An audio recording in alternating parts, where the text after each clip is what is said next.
वो बरसात की काली रात जिस दिन अश्विन को बिल्कुल भी नींद नहीं आ रही थी और वो बार बार बेचैनी से अपने बेड से उठ रहा था।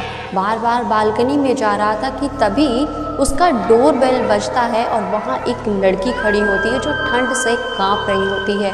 और अश्विन उसको अंदर आने को कहता है, उसके लिए चाय बनाता है, उसको अपना ड्रायर देता है और अपना छाता देता है कि बारिश जब बंद हो जाए तब वो अपने घर जा सके। पर सुबह जब होती है तब जब अश्विन को ये पता चलता है कि वो लड़की एक लड़की नहीं थी बल्कि एक लड़की की आत्मा थी, और उसी समय अश्विन थर थर कांपने लगता है और पूरे घर में हनुमान चालीसा का पाठ कराता है। तो दोस्तों, ये कहानी यहाँ से शुरू होती है कि अश्विन 4 बजे यानी कि जब शाम का माहौल था, जब शाम का टाइम था, तो वो अपने गार्डन में टहल रहा था और गार्डन का माहौल इतना ज़्यादा बढ़िया था कि और बारिश का टाइम था, हल्की हल्की बारिश हो रही थी और आम के पेड़ में ढेर सारे आम लगे थे। एक वहीं पे तोता चोंच मार मार के आम को खा रहा था। और ये शाम, ये सुहानी शाम कब बीत जाती है अश्विन को पता ही नहीं चलता। शाम से रात हो जाती है और रात के करीब 9 साढ़े 9 बजते हैं और अश्विन वहाँ से उठता है और अपने बेडरूम में आ जाता है, खाना खाता है और चाय भी पीता है। पर कहीं ना कहीं आज अश्विन को जितना ज़्यादा अच्छा लग रहा था, पर बेडरूम में आने के बाद में अश्विन को बहुत ही ज़्यादा बेचैनी हो रही थी। वो सोने की कोशिश कर रहा था पर उसे नींद ही नहीं आ रही थी और बार बार बालकनी में जा रहा था, बार बार फिर अंदर आ रहा था, मोबाइल चला रहा था, पर उसे नींद नहीं आ रही थी, जैसे कि मानो कुछ अंदर से बेचैनी जैसी है। तभी अश्विन सोचता है कि वो लाइट ऑफ कर दे, हो सकता है उसे नींद आ जाए। पर जैसे अश्विन लाइट ऑफ करके बेड पर लेटता है कि अचानक से खिड़की के पास से जोरों की आवाज़ आती है। तब जब अश्विन खिड़की से नीचे झांक कर देखता है तो एक बहुत ही बड़ी काली बिल्ली वहाँ से जा रही होती है। अब जैसे मानो उस आवाज़ से तो अश्विन बहुत ज़्यादा डर गया था। तभी अश्विन वहीं बालकनी में टहलने लगता है और मूसलाधार बारिश शुरू हो जाती है। वहीं टहलने लगता है और सोचता है कि अगर वो टहल के थक जाए तो उसको नींद आ जाए, क्योंकि आज वो बहुत ही बेचैनी सी महसूस कर रहा था, बिल्कुल कुछ अलग सी ही चीज़ें महसूस कर रहा था। तभी उसको कानों में एक आवाज़ आती है, हेल्प हेल्प की जब आवाज़ आती है तब वो नीचे झांक कर देखता है कि एक लड़की जो पूरी तरीके से भीगी है और बहुत ही ज़्यादा ठंड से कांप रही है। तो अश्विन उसको कहता है कि आप इधर घूमकर गेट पे आ जाओ, मैं गेट खोल देता हूँ।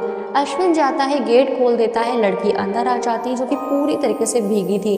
अश्विन उसको कुछ कपड़े दे देता है, तौलिया देता है और ड्रायर देता है। उसको बोलता है कि तुम इससे खुद को सुखा लो और मैं तुम्हारे लिए गर्म गर्म चाय बना के लाता हूँ ताकि तुम थोड़ा सा ठंड से कंट्रोल हो सको। जाता है, चाय बना के लाता है, उसको चाय देता है। सामने ही वो लड़की पूरी कप की जो प्याली होती है चाय पूरी ख़त्म कर देती है और फिर अश्विन उसको एक छाता ला कर देता है कि तुम ये छाता रखो, जैसे बारिश कम हो जाए तुम अपने घर चली जाना। इतना ही कहकर अश्विन जाता है, फिर बीच में रुक जाता है। अश्विन उससे पूछता है, क्या तुम भूखी हो, तुम कुछ खाना चाहोगी? पर लड़की एक भी लफ्ज़ नहीं बोलती है, कुछ नहीं बोलती है और आधे घंटे के बाद छाता उठाती है और चली जाती है।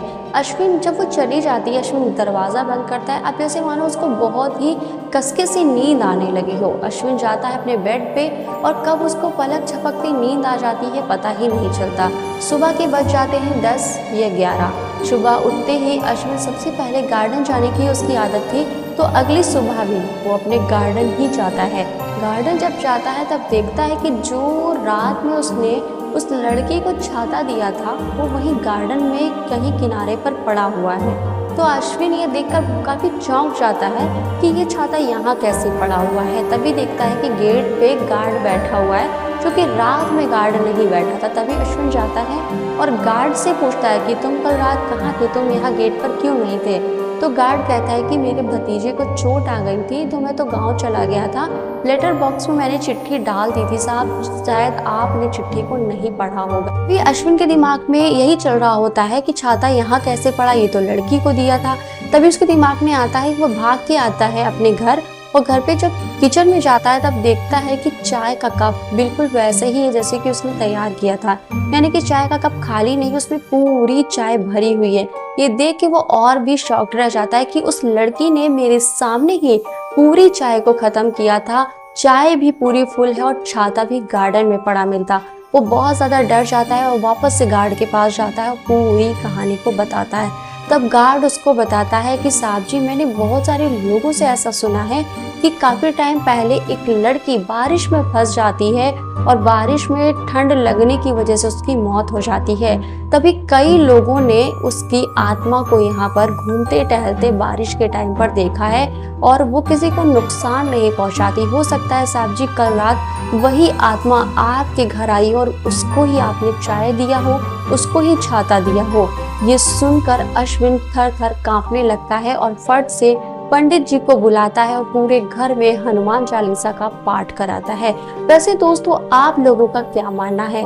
क्या आप आत्माओं पे विश्वास करते हैं? क्या आप भूत पे विश्वास करते हैं? मुझे अपनी राय जरूर दें ताकि मैं ऐसे वीडियोस को बना सकूं। अगर आप चैनल पे नए हैं तो सब्सक्राइब जरूर कर दें।